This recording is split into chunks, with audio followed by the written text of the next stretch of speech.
и во многих других странах. And he accomplished many great things.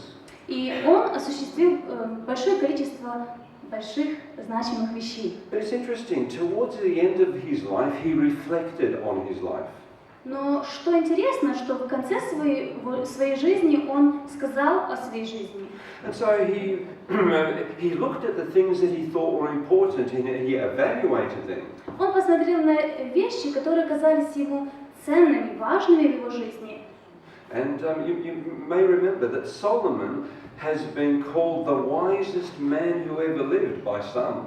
И, наверное, вы знаете и слышали, что некоторые называют Соломона самым мудрейшим из всех людей, которые жили когда-либо на земле. In actual fact, some of his writings are in the Bible. И знаете, некоторые из его трудов записаны в Библии. The book of Proverbs and also Ecclesiastes. Например, книга Притчи или книга Екклесиаст. Now let's have a look at what he says about fame. Давайте посмотрим, что он сказал. Нет памяти о прежнем, да и о том, что будет, не останется памяти у тех, которые будут после. So he didn't find that fame was particularly worthwhile. He didn't find that fame was something that was that important in the end. И он определил, что слава это не что-то такое важное в жизни. And look what he said about pleasure and work. Что же он сказал про развлечения и работу? Чего бы глаза мои не пожелали, я не отказывал им, и не возбранял сердцу моему никакого веселья, потому что сердце мое радовалось во всех трудах моих, и это было моей долей во всех трудах моих. И оглянулся я на все дела мои, которые сделали руки мои, и на труд, которым трудился я, делая их. И вот все суета и томление духа, и нет от них пользы под солнцем.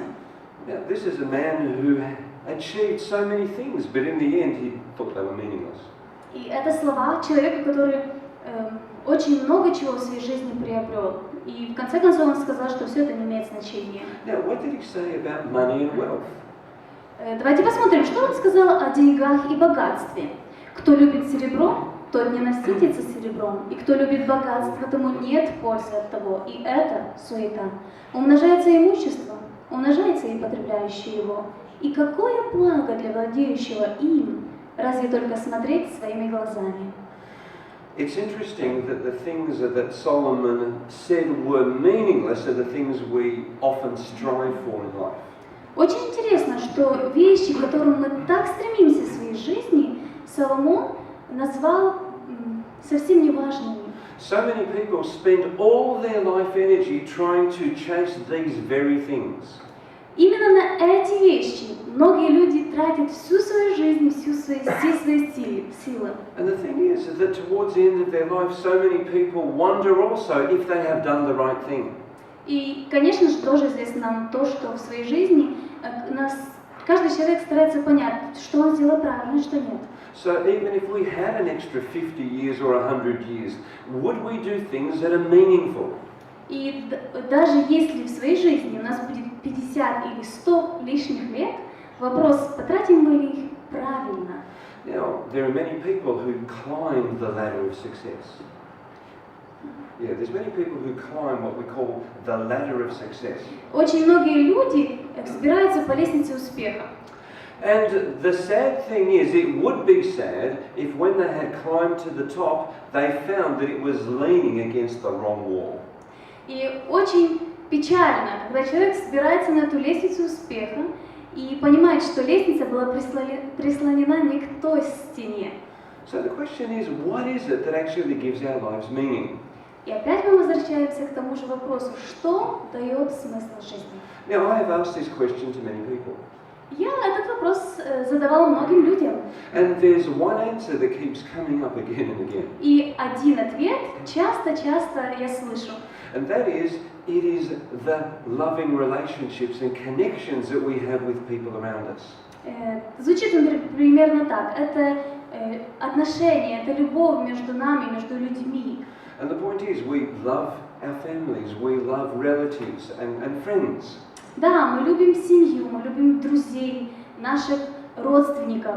And this is it. Many people, when they are very old, wish they had spent more time with their loved ones. Да, и многие люди, которые в возрасте, пожилом уже, они говорят, что хотели бы больше времени проводить, любить больше своих родных. Because how many people who are very rich are unhappy because they have lost loved ones? Существует большое количество людей богатых, которые несчастливы, потому что они потеряли близких людей. Now, the question is though, where does this desire to love and to be loved come from?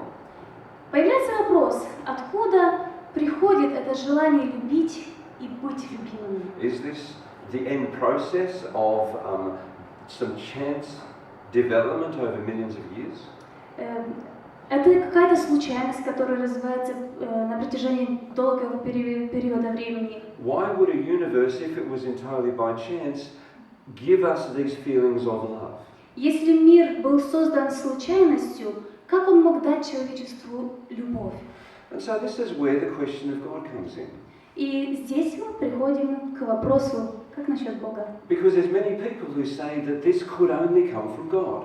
Потому что большое количество людей говорят, что любовь может прийти только от Бога.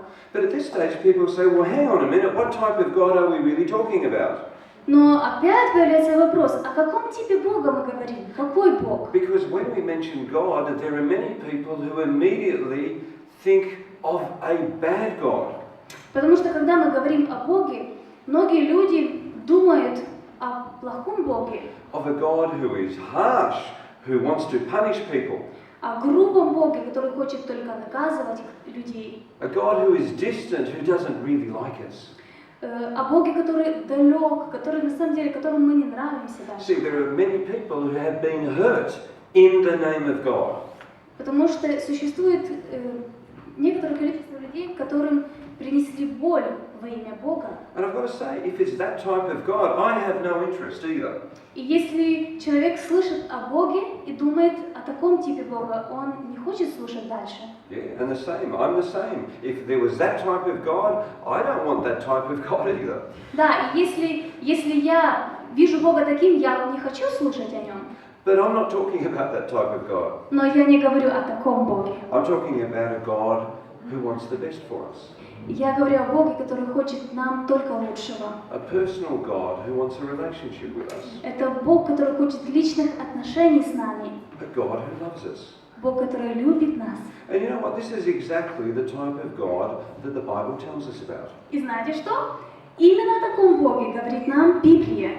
Because the Bible tells us God is love. Потому что Библия говорит прямо, Бог есть любовь. And you know what is very interesting in medicine today? Знаете, что интересно сейчас происходит в медицине? We're discovering the type of thoughts and attitudes that help us to have better health.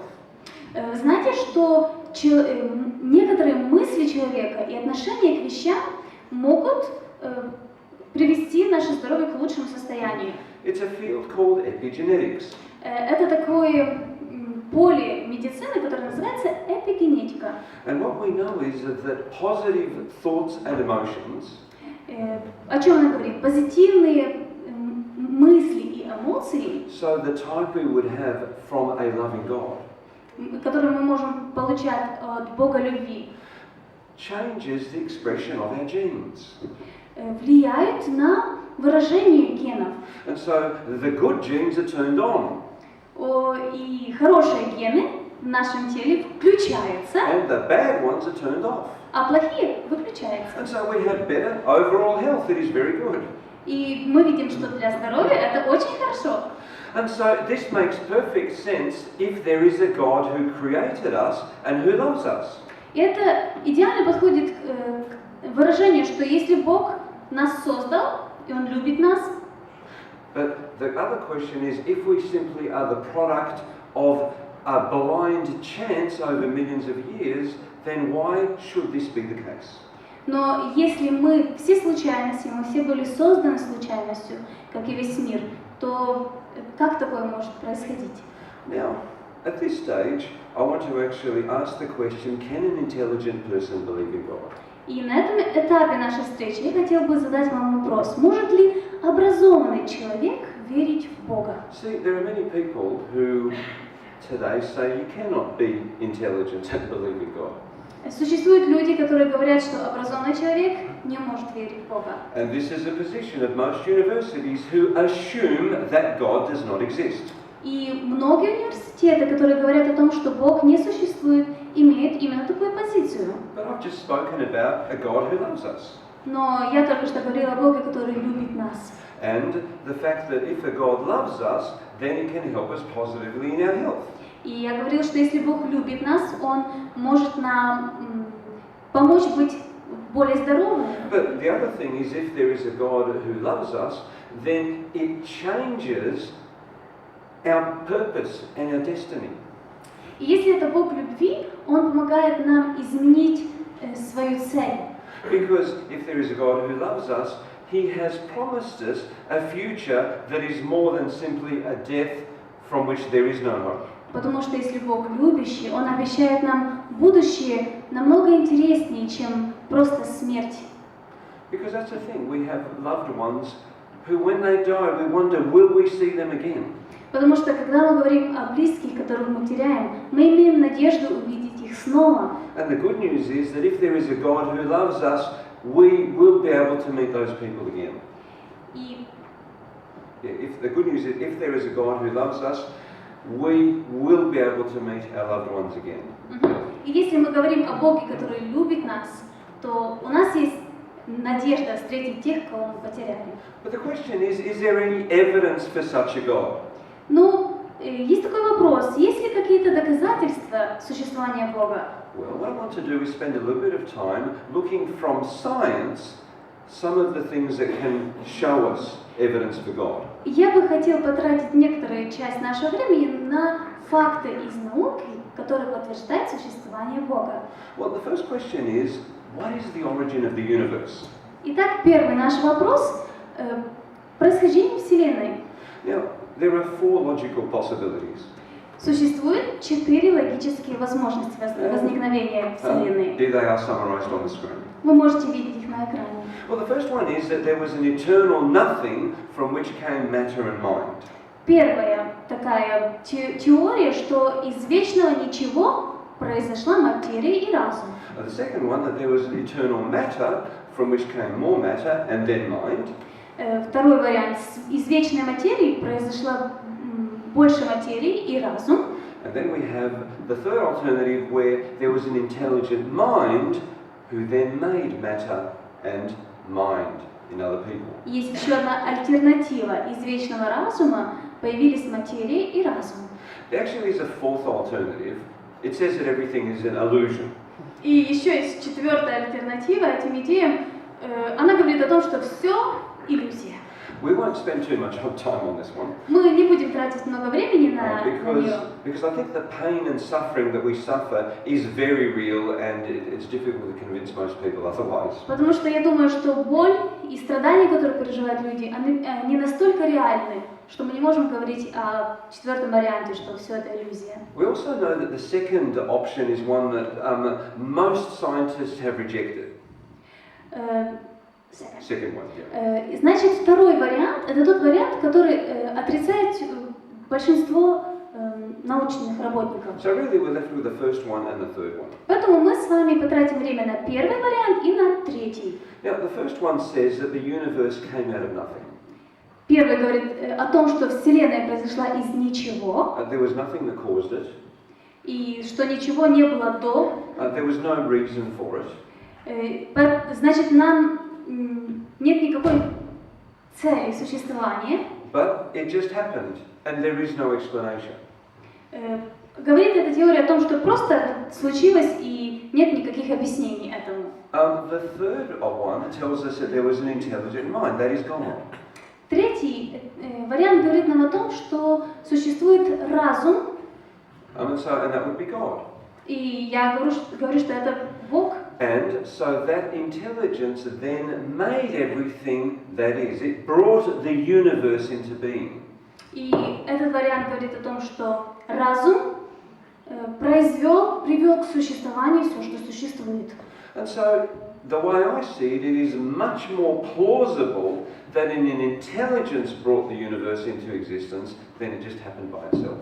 На мой взгляд, Тот вариант, что разум произвел все к существованию, намного реальнее, чем то, что все произошло из ничего. See, when we have the law of cause and effect, the law of cause and effect, when there's a cause Когда that мы makes an говорим effect, о законе причины и следствия, if the universe came into being, we need to find a cause. если мы говорим, что Вселенная произошла из ничего, нам нужно искать причину. Now, an intelligent mind is a cause that makes sense. А вот именно разум может быть той причиной, которая объясняет все это. But nothing doesn't cause anything. А ничего не может быть причиной чего-либо. Now, it's interesting the words of Francis Collins. Очень интересная цитата Фрэнсиса Коллинза. Now, Francis Collins was the director of the Human Genome Project. Yeah, he's the one who did they unraveled DNA. So when they try to decipher the code. So Francis Collins, he was the director of the project where they investigated human DNA. Фрэнсис Коллинз был директором исследования, которое работало над ДНК. And he was one of the most famous scientists in the world. Он был одним из самых известных ученых в мире. And look what he says about this topic. Посмотрите, что он говорит на эту тему. Я не представляю, как могла природа, в данном случае Вселенная, создать саму себя, а сам факт появления Вселенной говорит о том, что кто-то поспособствовал ее появлению. И мне кажется, что это должно быть что-то вне самой природы. So what he's saying is that the universe can't create itself. Давайте поговорим о том, из чего могла быть создана Вселенная. So he says it can't be. The universe can't create itself. Говорится о том, что Вселенная не могла сама себя создать. There has to be something outside of the universe that must have brought it into being. Должно быть что-то вне самой Вселенной, что создало ее. And Francis Collins himself believes in God. И сам Фрэнсис Коллинз верит в Бога. Now notice what here we can see that there is not only the origin of the universe, but there is design, which also points to God. Кроме того, что Вселенная создана, есть такая вещь, как замысел, да. Yeah, when we look around the universe, we notice how ordered it is. Когда мы смотрим на Вселенную, мы видим, насколько все упорядочено. Physicists are discovering the laws of physics that are so complicated. Физики открывают большое количество законов, которые указывают нам на порядок и сложный порядок всего. And what they're finding is that the universe is exceedingly fine-tuned. И что они говорят нам? Что Вселенная очень хорошо настроена. And you probably are familiar with the fact that there are physical constants in physics. Я думаю, вы знакомы с тем, что в физике существует Physical constants, things that don't change. Yeah. постоянство. The speed of light is one of those that you've probably heard of. Пример такого постоянства может быть скорость света, о котором вы, возможно, слышали. You're familiar with that it's the same, it doesn't change. Вы знакомы с этим. Она не меняется, скорость света. Yeah. Now, there are many physical constants in the universe. И еще существует большое количество физических постоянностей во Вселенной. Now, what the scientists know now is that they cannot change even a little bit, otherwise the universe could not exist. И что еще интересно, говорят ученые, что они даже на чуток не могут изменить ничего из этих законов постоянства. I'll just give you one example. Приведу один пример. Now, there is a thing called the electromagnetic force constant.